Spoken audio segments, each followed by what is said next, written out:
Hello, folks. Welcome to our final session, and thank you all for a fantastic event again. Another year of minimal disruptions. This is year six, where we really haven't had any terrible issues. It seems like it gets better every year.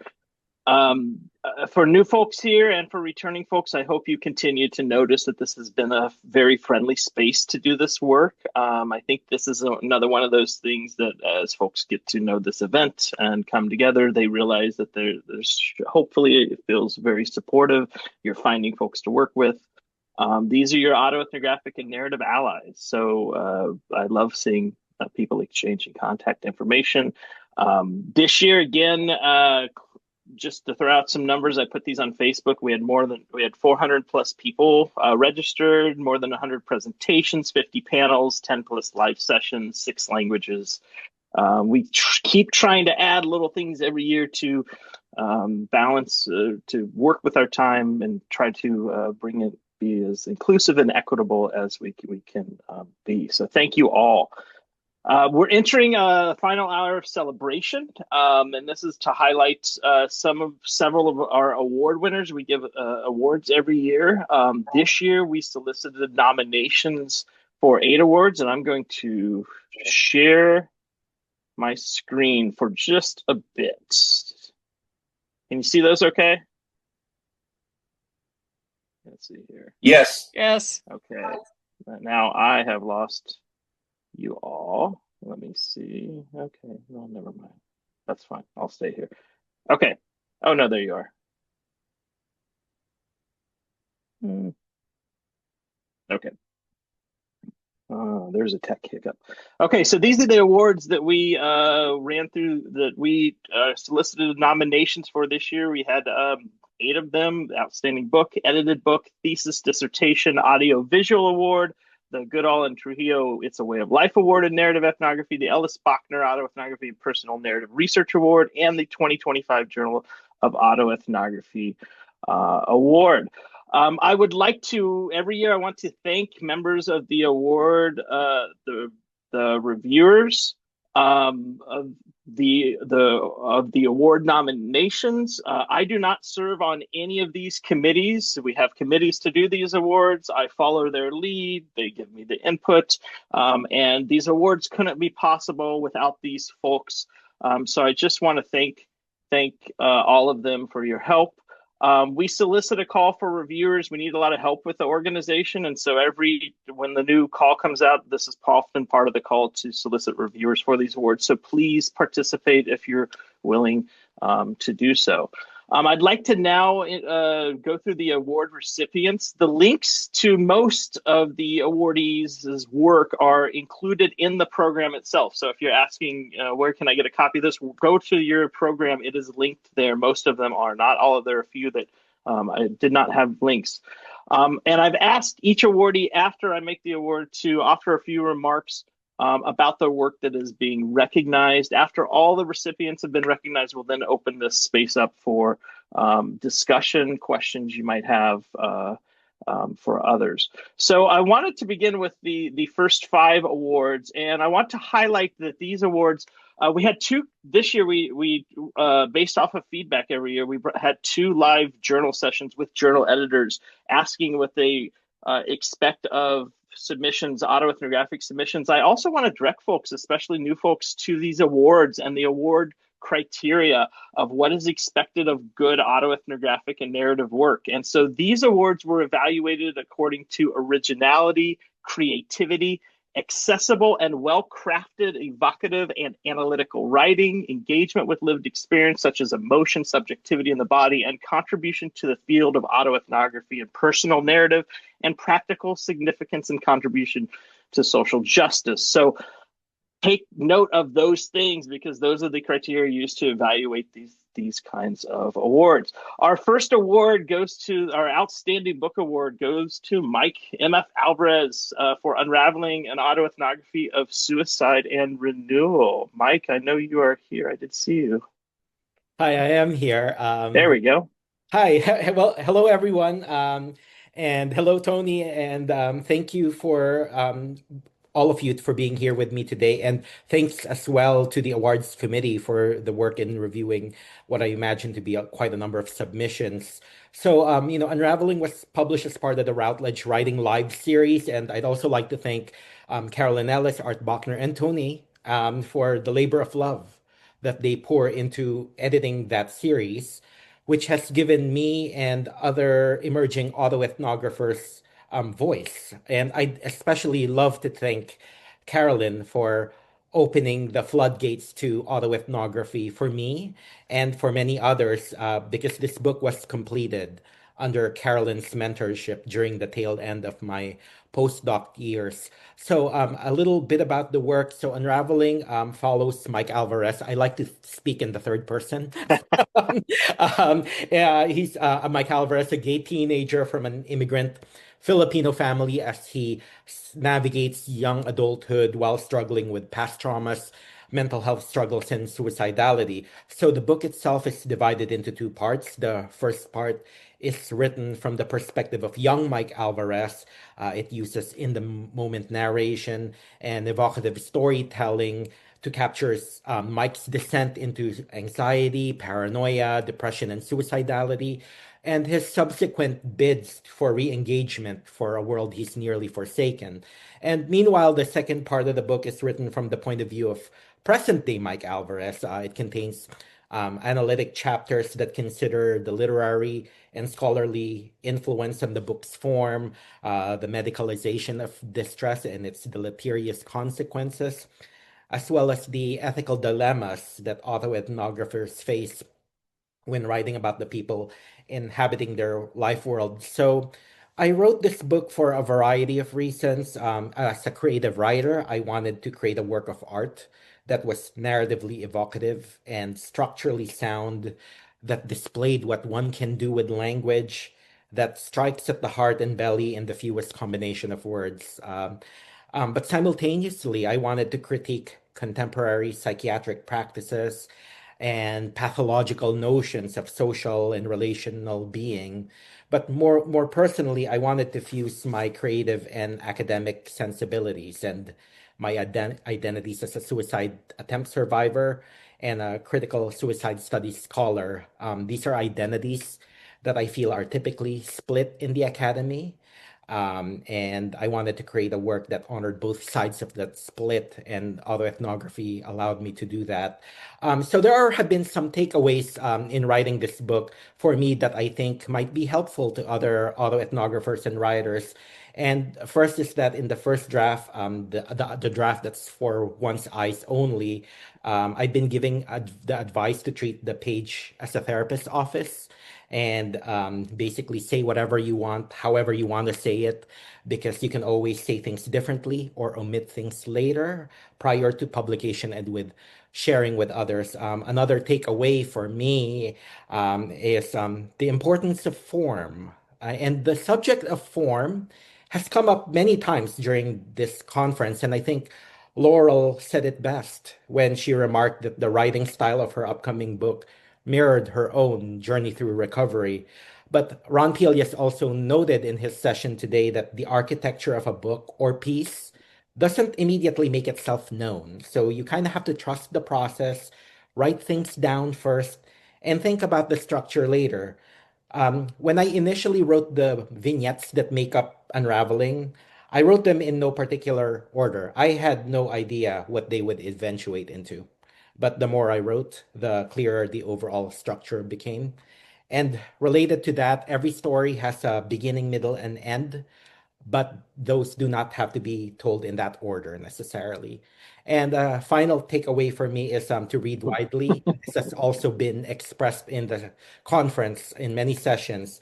Read other autoethnographic works, read literary memoir, read poetry. Poetry chapbooks are good teachers of writing with brevity, even if you aren't writing poems. But don't neglect to read genre fiction. If you want to convey to readers how it feels like to be in love, read a romance novel. And if you want to create suspense, read a thriller, but do take notes on what the author is doing and apply them to your own writing. So, yeah, those are just some things I wanted to say. Thank you again to all of you for making this conference possible. Thanks so much. That was fantastic. It was great. Great. Yeah. Everything ties to what you, yeah. Very cool. Thank you. Thank you. Awesome advice. Our next award goes the Outstanding Edited Book, and the award committee recommended two titles, one primary title and also an honorable mention of the submissions. And the first one I want to acknowledge is Crafting Autoethnography, Processes and Practices of Making Self and Culture, edited by Jackie Goode, Karen Lumsden, and Jan Bradford. Are any of y'all here with us today? There we go, Jackie. Hello. Hello. Hi. Pop on. Hi. Thank you, Tony. The first thing to say is how absolutely delighted we are to receive this award from and in such esteemed company. It came as a complete surprise, and it was a wonderful way to start the year. I first met autoethnography at ICQI in 2005.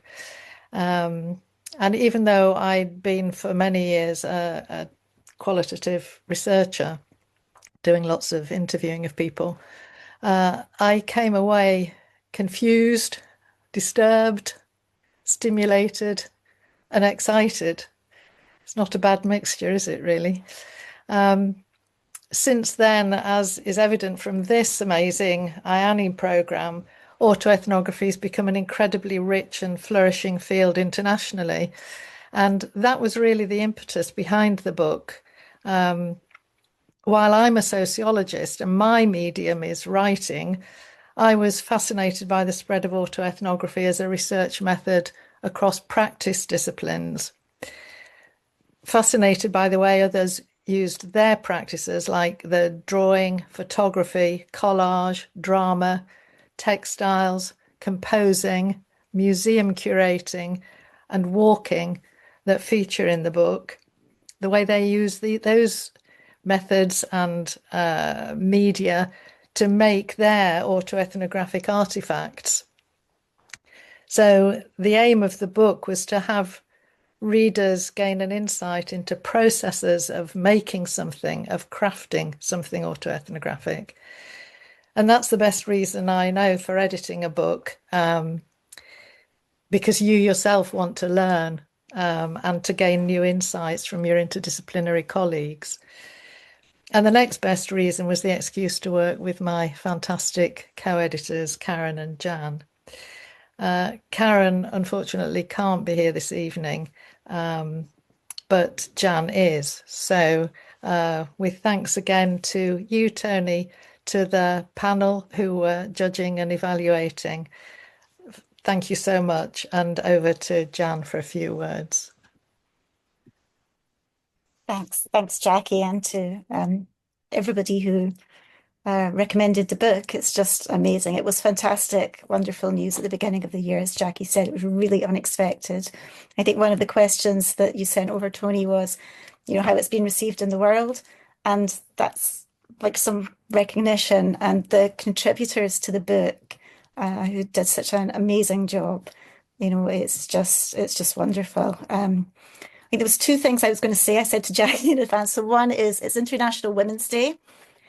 And I wanted to recognise that I had just completed my PhD when Jackie and Karen approached me about this. We had met at ICQI, so we had just met at a conference and kept in touch. And it was just such a wonderful experience because they took a chance asking me to do this and taught me so much. They really... from the process of going to the publisher and all the way through. So that was wonderful.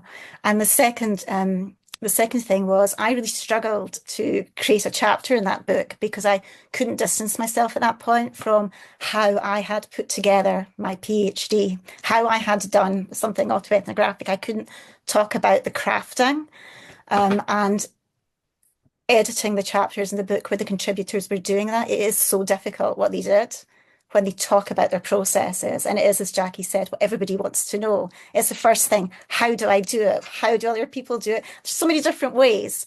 And I think that the contributors to the book just really, gave a lot of food for thought to anybody. So yeah, fantastic to them. And thanks to Jackie, Karen, and, to the conference. It's lovely. She's being overly Thank you. modest, of course. She's being overly modest. I mean, she's such a sensitive and wonderful reader and writer. So it was a joy, the whole experience for the three of us. Yeah. Very good. Thank you both. Congrats again. Yay. Thank you. Congrats Thank to you you. all. The other book we would like to recognize in this category is A Culturally Centered and Intersectional Approach to Reproductive Justice by Tomeka Robinson, Sabrina Singh, and Christina Mary Joseph. Are any of y'all here today? Yep, we're here. Okay, Tomeka where are and you? I. Okay, Okay. you're here. You just, yeah. Go ahead. So we just want to first thank the awards committee just for honoring our book, because it doesn't just honor our editing process, but also the vulnerability of our contributors. Reproductive justice, for those who don't know, it's really this idea that all people should have the resources and the power to make decisions about their body, their sexuality, and reproduction. And so we were just so honored that the committee, just recognized these narratives in this collection. And the reason we decided to edit it is because when we started to look at the reproductive justice movement, we saw that the dominant narratives often centered cisgendered, non-disabled white women in Western countries, which really leaves out voices on the margins of society in terms of sexuality, ethnicity, and race. And so really this collection was an attempt on our part to open up the conversation by centering the voices of women and non-binary people across the world as they told their stories about their reproductive health experiences in their own words. So we covered issues like infertility and abortion, both from the perspectives of patients and providers. And so for context, this collection was published in 2023, and Tomeka and I are both still working in the reproductive justice landscape. And currently in our work, we're using these autoethnographies as a springboard to consider barriers to reproductive justice when the right to an abortion is not guaranteed. Specifically, we're considering and using the power of these autoethnographies as a basis for thinking about the data that's emerging regarding disparities in reproductive care when abortion is not a right. And so really this approach of using the autoethnographies as a starting point allows us to consider the facets of sociocultural understandings in order to then ask problem-focused questions regarding reproductive health that address the lived experiences of individuals who are living at the margins in a culturally nuanced manner. And I really want to emphasize that this current project and our thinking on reproductive justice wouldn't have been possible without the autoethnographies in this collection, because one, it's a method that allowed us to hear from the voices of those who aren't well documented in the literature. So it really helped to sensitize us to who may be missing from the conversation when we're thinking about reproductive care disparities. And two, throughout the process of editing this collection, we were able to build lasting relationships with our contributors, including providers, which has allowed us to create research partnerships that allow us to start thinking about these reproductive care disparities and how do we move forward to actually have action regarding these issues using autoethnography as a call to action. And I know Tomeka wanted to share some words as well about the process. Yes, thank you. And I'm echoing Sabrina and others. Thank you to the committee. And as Jackie also pointed out, and others, for me, this was also quite uplifting to be able to work with some of my former students. Sabrina and Christina are both former undergraduate students of mine who have gone on to do graduate work, and Sabrina actually just completed her PhD. So it was a way to continue that mentorship relationship and really focus on the ways in which we can give voice to people. As Sabrina said, we tried to expand the margins. We included a trans woman into the conversation as she talked about enacting her own reproductive choice before she underwent her transition. We included providers and also, as Sabrina said, we have continued those relationships with some of those providers. On a personal note, I'm also in the space right now of working with several of you that are actually in this room now, of talking about trust, because as editing this book, I was undergoing, I actually had a miscarriage in the middle of editing this.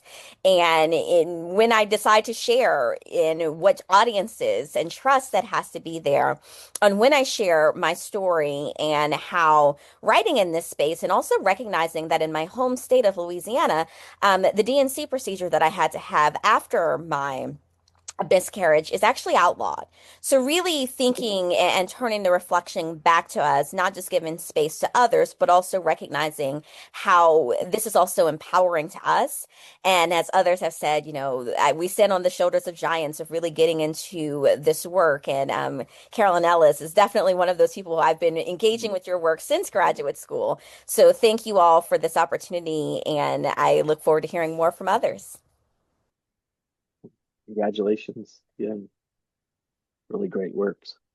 The next award is the Outstanding Thesis, and this one goes to Stories in the Border Country, an autoethnographic exploration of narrative identity and restoring by Natasha Gallagher of Marron. Are you here? I believe. Yes, there you are. Hello, Natasha. I'm here. Can I find the unmute? I'm here. Thanks, Tony. Yeah. I'm 50 something years old, but I feel like a kid in a room with all these autoethnographical grown-ups. This is also very new to me, but I'm really, really honored. And as everybody said, I'm really surprised and delighted to get your email on what was a miserable January morning in Ireland, Tony, when that email came through. I suppose I did my thesis was I'm a guidance counselor in a university in Ireland. I've worked there about 20 years. I'm also a wife and a mom of 4 children, 2 who are autistic. I started my master's 2 years ago. I did it. And I suppose I use metaphor a lot in it, the main metaphor being the border country, because at the time I was completely lost, and the border country was sort of is this metaphor for kind of on the edge, a liminal space, a place in between. And when I started, I had actually never heard of autoethnography. I didn't know it was a thing. My undergrad a long time ago was in a positivist psychology background. So I literally could have been that undergrad that Carolyn Ellis wrote about in Heartful Autoethnography. That was actually the first article that I came across, and I was like, is this a thing?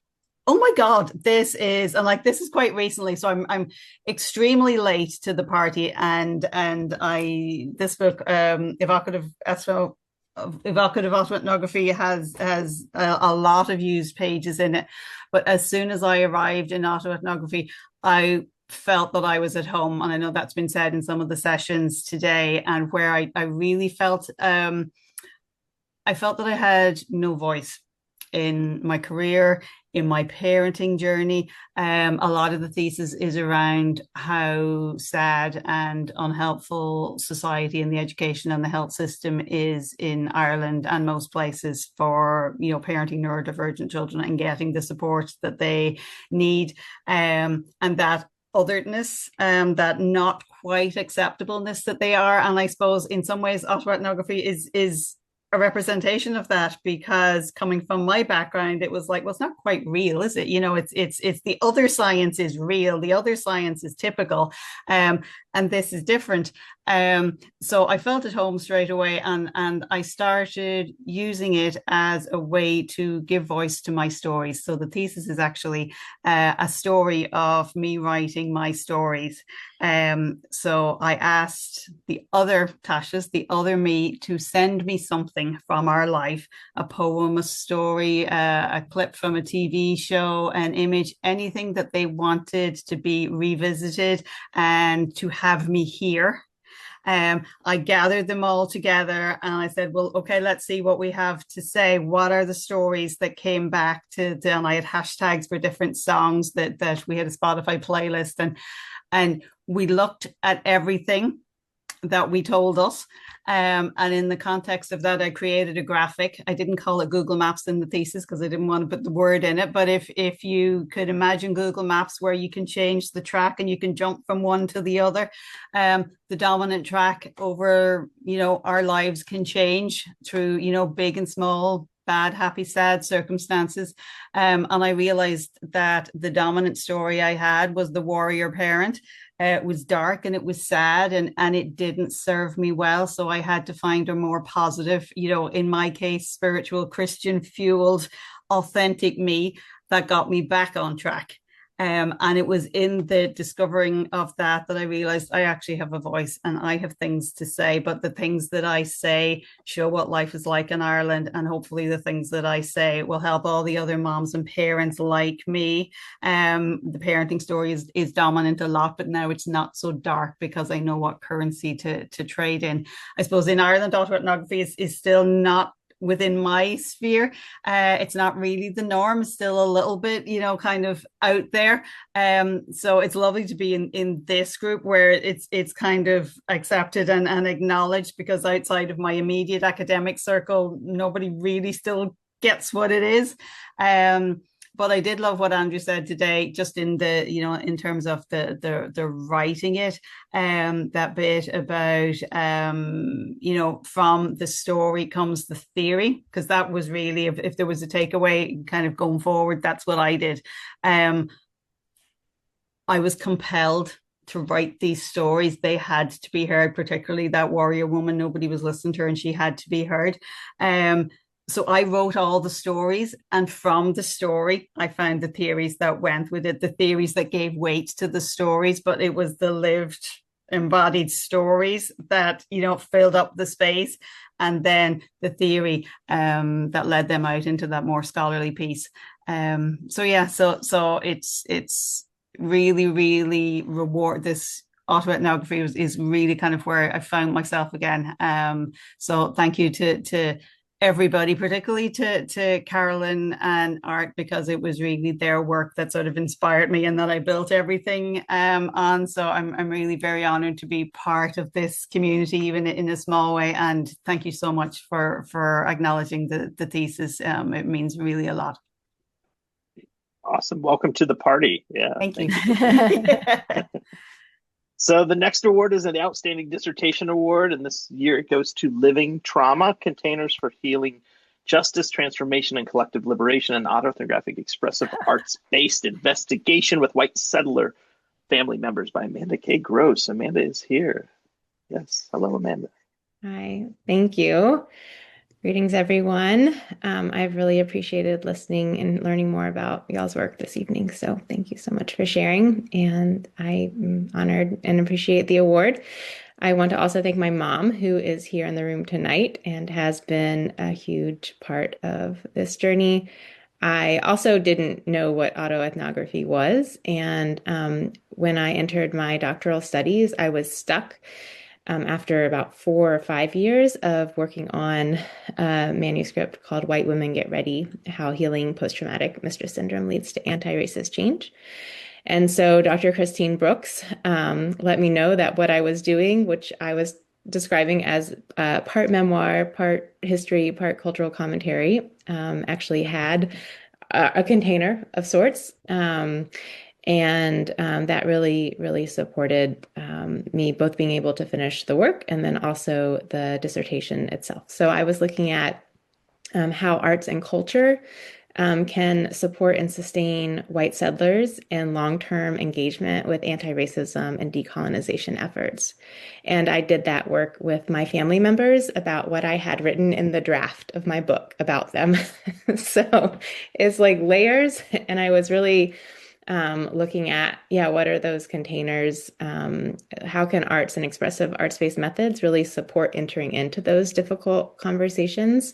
I brought one of the little containers that I made as part of that. But we used a variety of methods depending on what, fit the family member's level of comfort to enter into the conversations. And I guess I had a couple of takeaways. So one of the chapters in my dissertation, which I'm happy to share, I realized the link wasn't in the program, but if you reach out to me, I'm happy to share the dissertation with you directly. One of the things that I really looked at was how to engage ethically with the, Ching says if you're in autoethnography, you're implicating others as you implicate yourself. And so I looked at 5 of those ethical considerations, and then I added one, which was abolitionist ethics. So really sensitizing to power and moving towards abolitionism, PIC, prison industrial complex, abolitionism in particular. But holding that frame as I was thinking about what ethical considerations to have. And then I also really found, and it was a rupture within myself and my own narrative that I was looking at, had been very critical in terms of anti-racism and understanding my family culture and the ways that, as someone who is coming from a Swiss German Mennonite background, the ways that my family had assimilated into whiteness and the way that white culture showed up in my family system. And while I was able to continue to name those things and have conversations with folks about those things, I also was able to identify, Grace Lee Boggs talks about the solutionary as the real revolutionaries are the folks who are also building alternatives, even as they critique current systems. And so I was able to identify several ways that my family was already really engaging in these solutionary ways. So one of my big takeaways was that we are doing it, I am doing it, along with lots of other layers there. So thank you so much for this opportunity to share. And again, I'm happy to share the work directly with anyone who wants it. Awesome. Thank you, Amanda, and congratulations again. Yay. The next award, again, the committee recommended 2 awards. The first award in this category is the Outstanding Audio and or Visual Project Award, and the first award recipient for this one is Christopher Kayari's Pictures at a Gender Exhibition, Musical Theater Vignettes about Gender Nonconformity. And you are here, Christopher. Hello, yes, thank you, everyone. Thank you so much to the committee and all of the people who are putting together our wonderful international organization. Just thank you for all the tireless work that you've given to us to be able to have this space to share our work and get some recognition. So I think that recognition has been very, very instrumental in my healing process. And I'll explain a little bit more as I share in the next 2 minutes, 3 minutes. So it's autoethnography. So I have like 5 stories. Are you ready?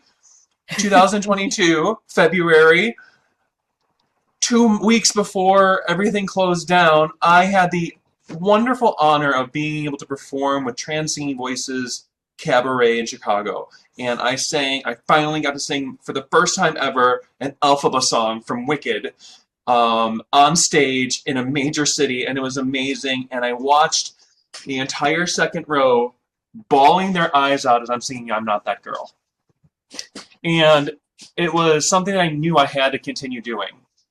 And so in 2021 I came to my dean and I had this idea to create Pictures at Gender Exhibitions. In 2022, I performed for the first time at my university in a dress, singing soprano, and everything changed. And I started to notice things not going my way anymore at my university. Fast forward another year, and in 2023, I got to take the show and I opened it, premiered it to the world at an off-Broadway, or actually on-Broadway venue at the Association for Music Theater Educators. And it was so cool because Andrew Lloyd Webber's Bad Cinderella was literally happening in the next door. And I got to do my show right next door to it. And so it was just like, it was a huge moment where I was like, I'm getting to be off Broadway, and be sharing my story about being a gender nonconforming person. And that's one of the reasons why I did this. There's a lot of trans masculine and trans feminine representation relatively in the trans spaces, but there was a lot less trans not us in the middle, and so or in between or beyond the two binary genders, and so it was cool to have that representation. So that's story 3. Story 4, I got to perform it at the Queer Studies conference of Queer Studies and Music Education conference, which is my discipline. And as I performed it, we had a talk afterward, and someone raised their hand. I called on them, and they said, "I get it now." I was like, "Awesome! Would you like to expand and tell us what you get?" And he said, "No." And I was like, Carolyn Ellis would be proud with evocative autoethnography. Because I remember reading that with Carolyn and Art's book. Like, people just get it sometimes, and that's what it is, and that's what art is, and that's what performance is. And so it was just a wonderful experience.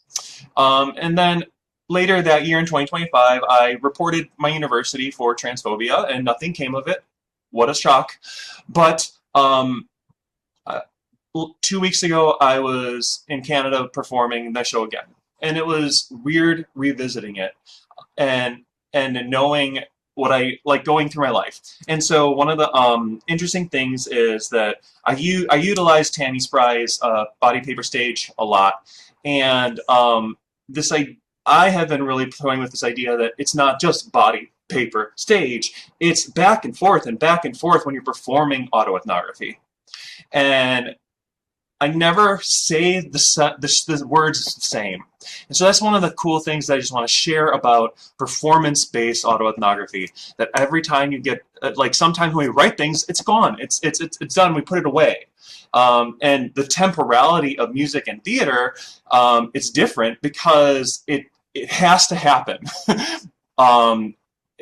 When you're performing it live, and then that one's gone, but then you do it again, and it's just different. And so it's just really fascinating. So I encourage you to kind of look beyond how you're already doing autoethnography and see if you can add some type of performance to it.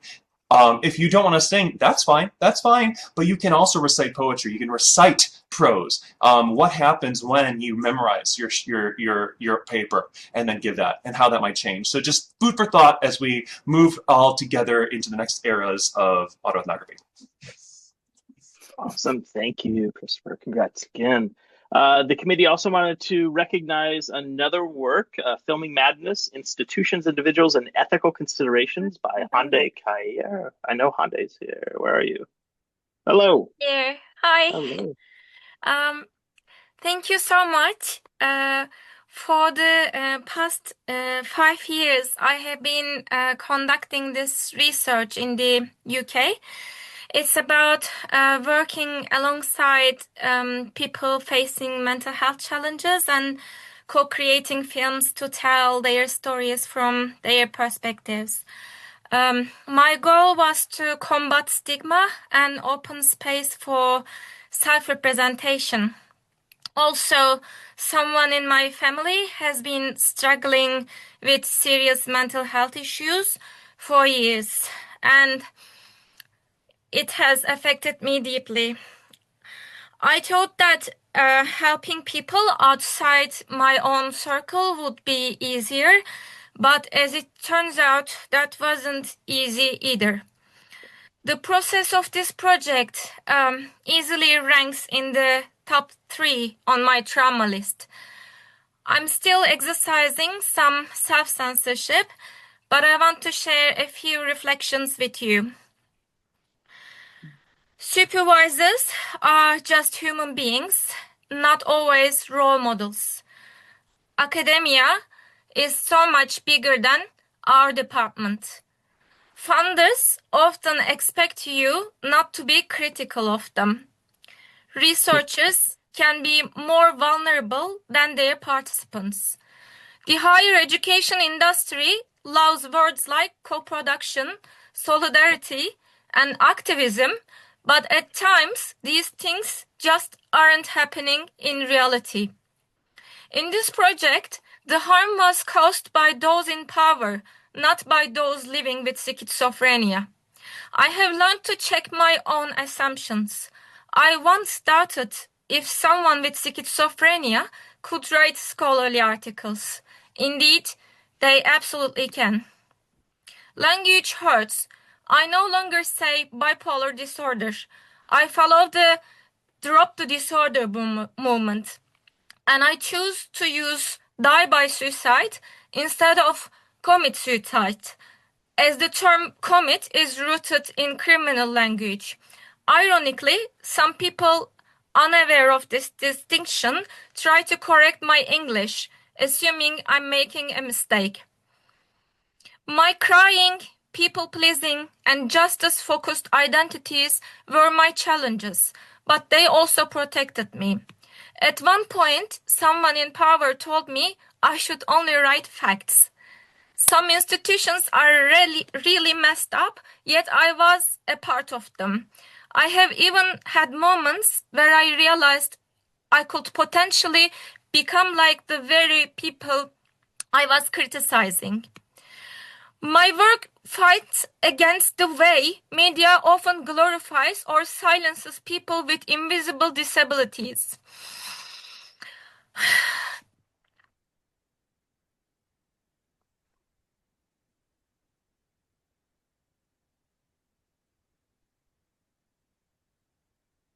I'm searching for alternatives to these cartoonish representations.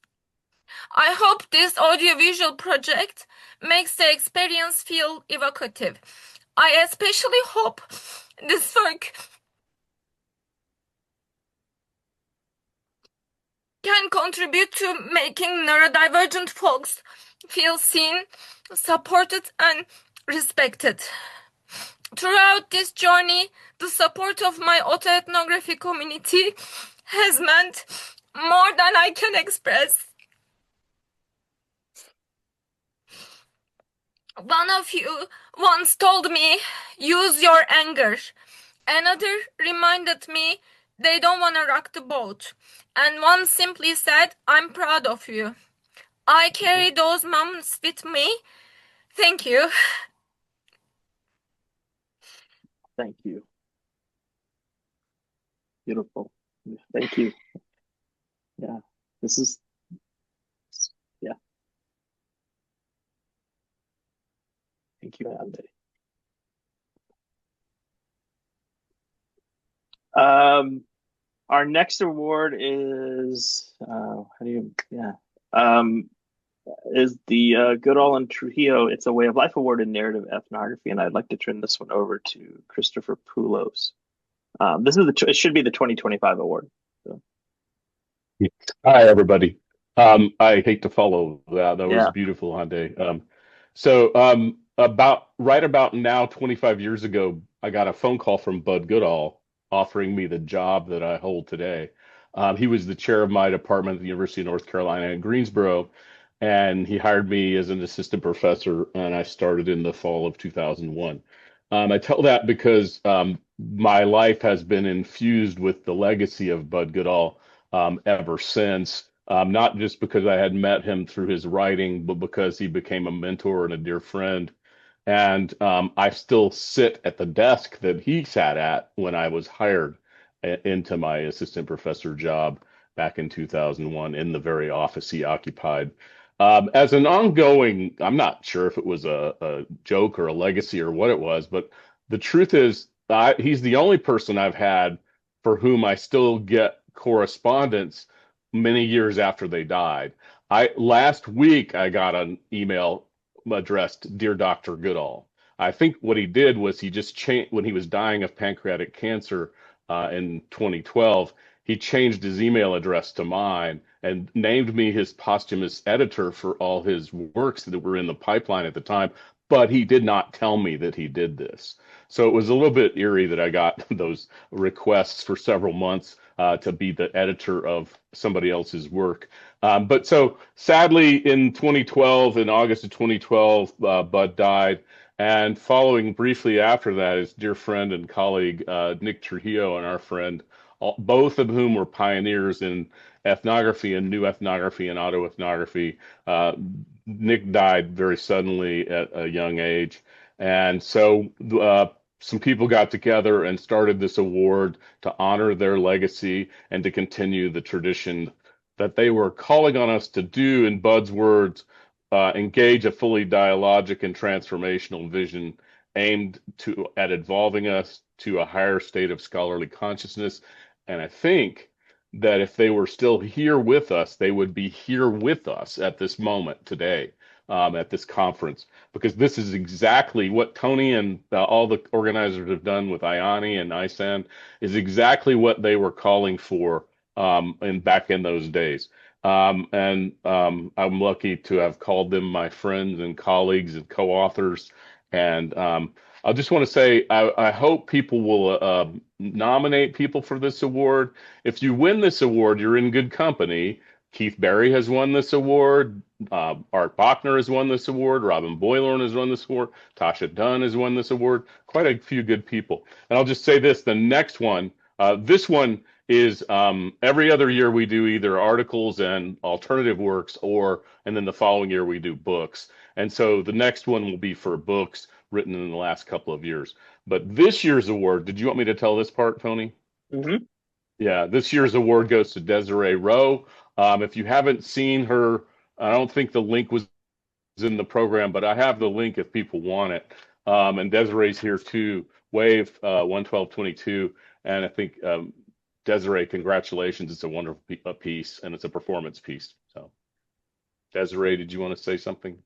Sure. Thanks so much, Chris. I really appreciate it.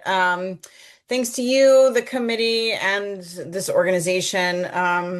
Like you mentioned, to receive this Goodall and Trujillo Award for Wave 11222 means a great deal to me, not just as a scholar, but as someone whose life and work has profoundly been shaped by Bud and Nick's intellectual and ethical commitments to narrative ethnography.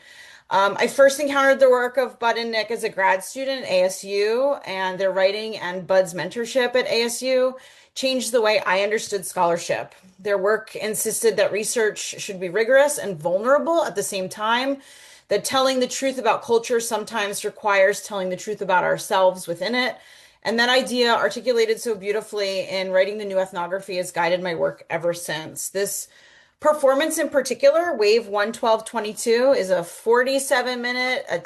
47-minute solo performance that interweaves long-form interviews that I conducted with women who lost loved ones to COVID-19 after those loved ones refused to get vaccinated. It intertwines the narratives of those women with my own autoethnographic story of losing my father, who also died of COVID and refused to get vaccinated. The piece explores the difficult space where grief and politics and masculinity and disinformation all collide together. It asks what happens when the voices of those who love us are drowned out by narratives of toughness, denial, and distrust. And finally, and most importantly, it asks what the hell we're supposed to do with all this grief. Turn it into something collective, something that can call for accountability while still holding the space for empathy. I draw on the work in the performance, first articulated by Gloria Anzaldúa, that of radical empathy. So we sit with contradictions, with anger and compassion at the same time.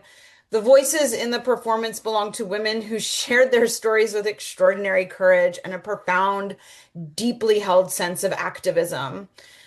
This award belongs to them as much as to me. They had this willingness to talk about love, loss, and frustration that mirrored my own and made the work possible. I'm grateful to the communities that support performance as scholarship, including my own institution, Towson University, and then the 6 subsequent universities that I've toured the show at.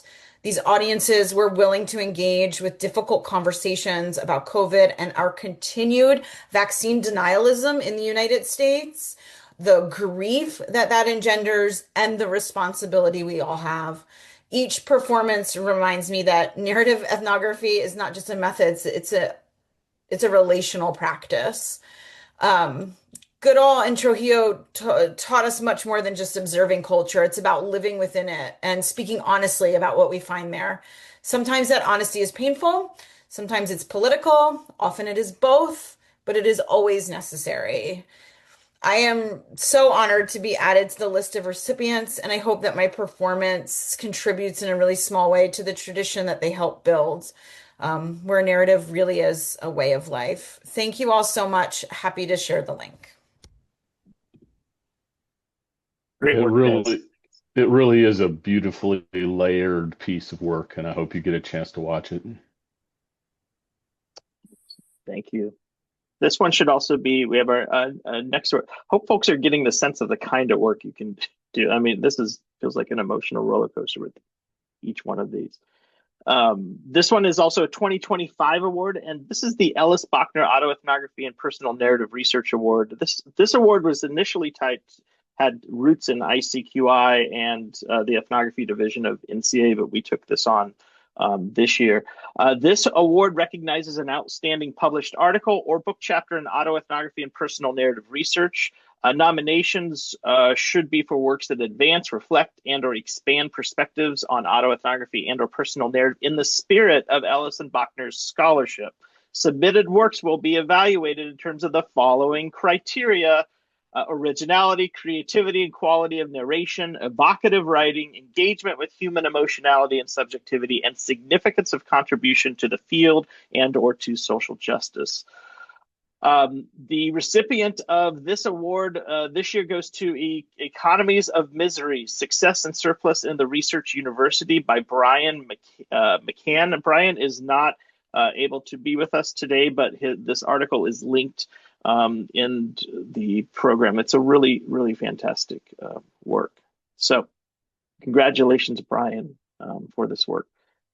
And the final award this year is for the 2025 Journal of Autoethnography Article of the Year Award. And this award goes to the article published in the Journal of Autoethnography only in 2025 that best demonstrates originality and creativity, the use of well-crafted, evocative, or analytical writing, shows the author's engaged lived experience, makes a significant contribution to the field of autoethnography. Very familiar criteria.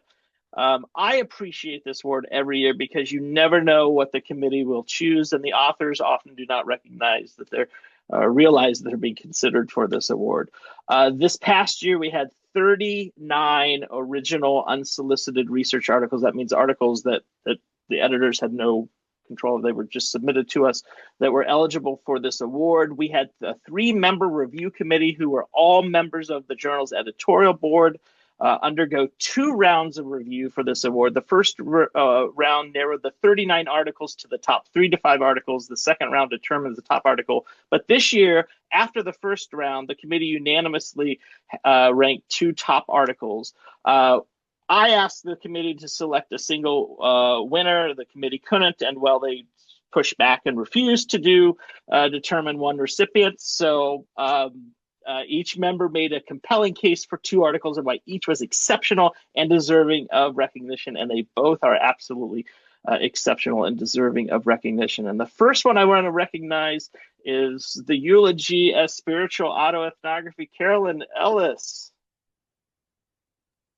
Thank you, Tony. And I have to say, I was really surprised to get this award. I just assumed I'm too old and too far along in my career to get awards.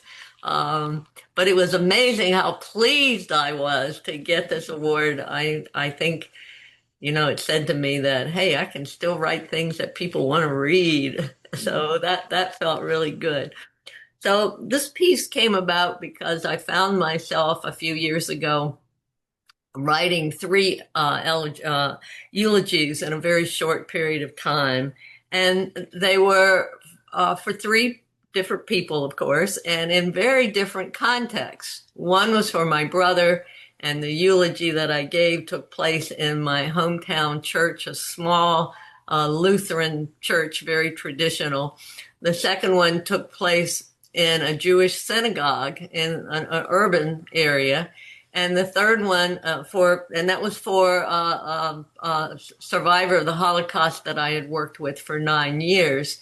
And the third one took place in Mississippi in a tiny little church, very fundamentalist, where my sister went to church and where the people were speaking in tongues, they were falling out, and most of the talk was about the end times. So there are 3 different contexts, 3 different relationships, and I found myself having to write something, a eulogy, that would work in these different contexts.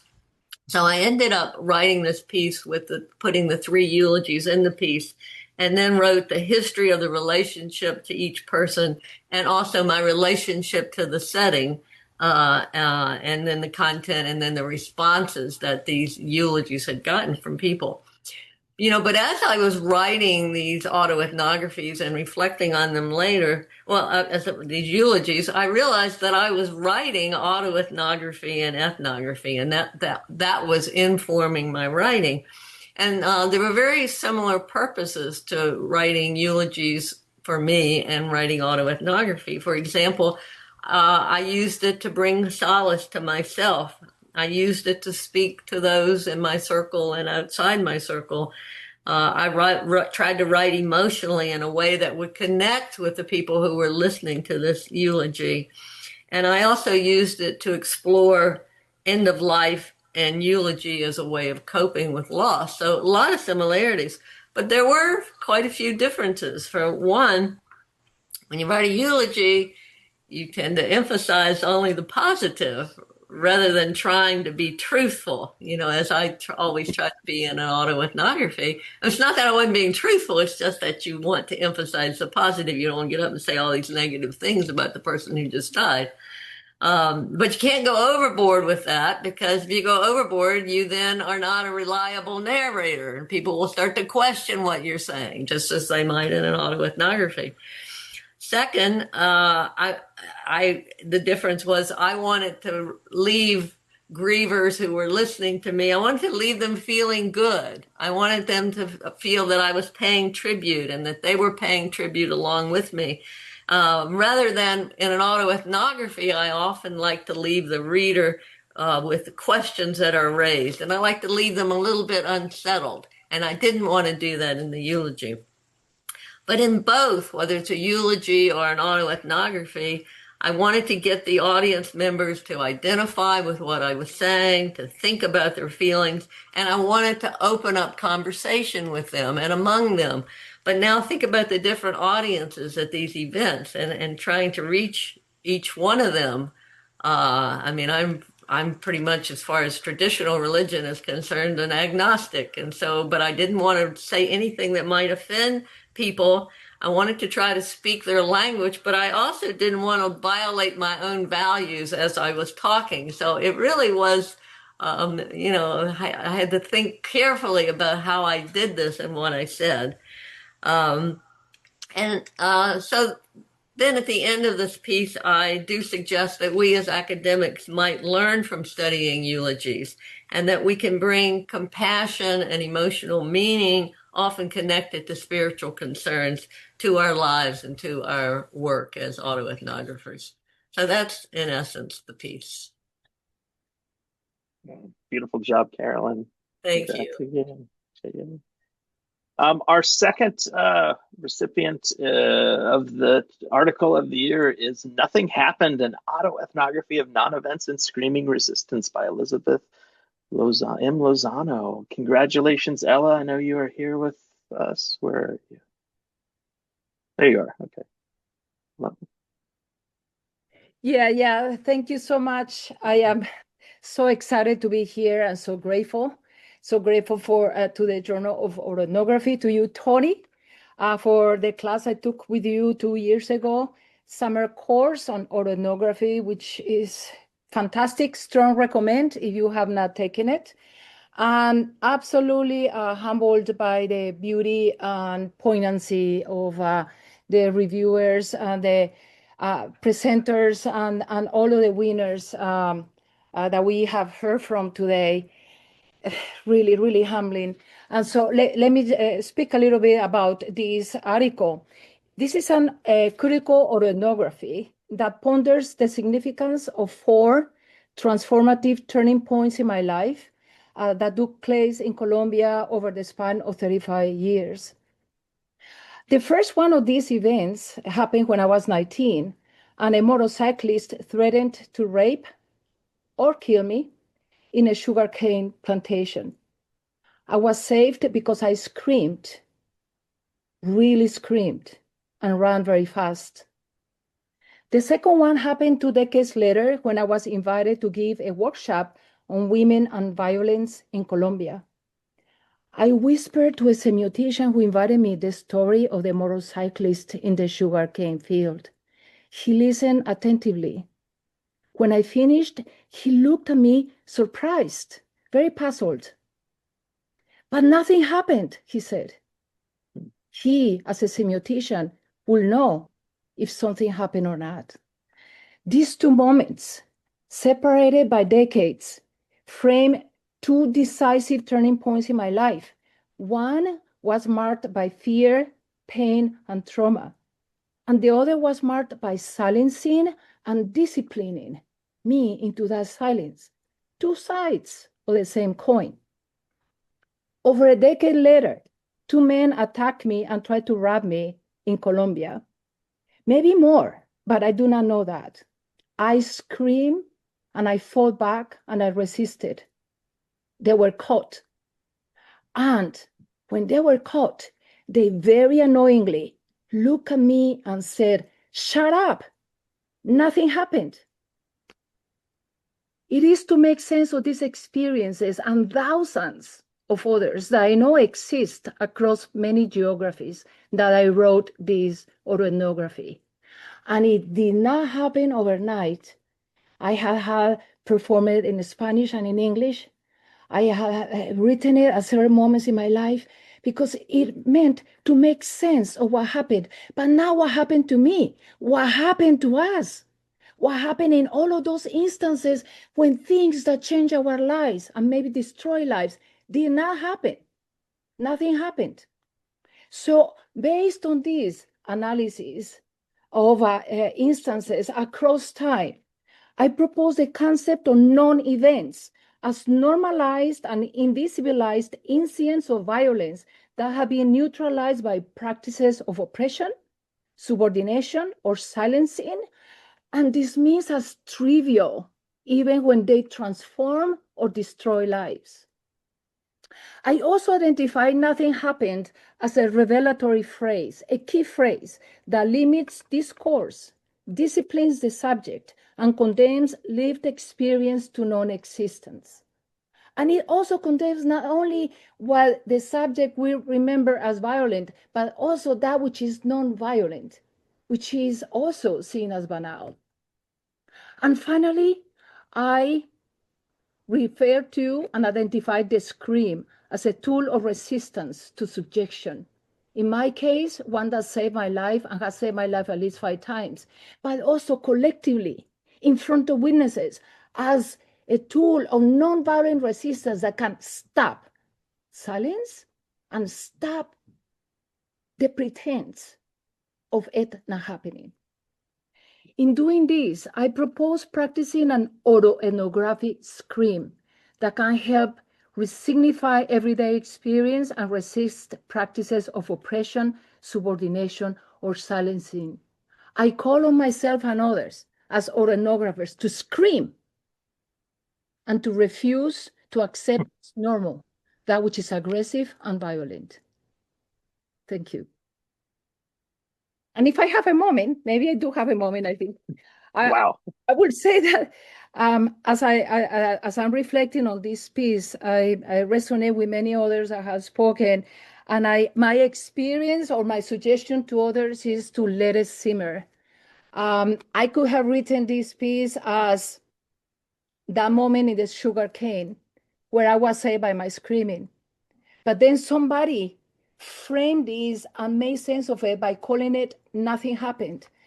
And by calling it nothing happened, allow me to uncover the way in which we have accepted violence, the degrees by which we have accepted violence as normal, because the degree of surrounding violence is so high that we really because I'm still alive, obviously nothing happened. The only way to demonstrate that something happened is if I were a corpse. That to me, the let it simmer for me means that experience and life gave me the tools written by others, a script that I could unfold and interpret with tools coming from post-structuralism and semiotics and other and phenomenology, but a script unfolded for me, given to me by others, by their way of explaining away experience.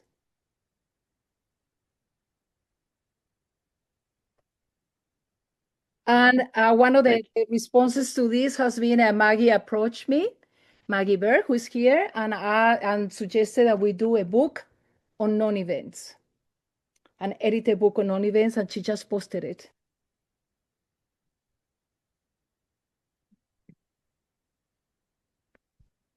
Thank you, Ella. Wow. Yeah, thank you for the call. It's powerful. Well, thank you all. I'm just going to run, say a few quick things, and then I'll open this up for wherever you want to go, and you can ask questions of folks. We have more awards coming up this year. Don't be shy when you submit awards. June 1st, go to the IAANI website. Also, next year, we're going to be here at the same time. I already checked daylight saving time. It is not this weekend. It's the following weekend after this. So we should be safe this weekend of 2027. Make sure to join the IAANI mailing list if you're not on there. Join the Facebook group if you deal with Facebook. Some of you may not, but many folks don't. I'm not a fan of Facebook, but we have a big group there.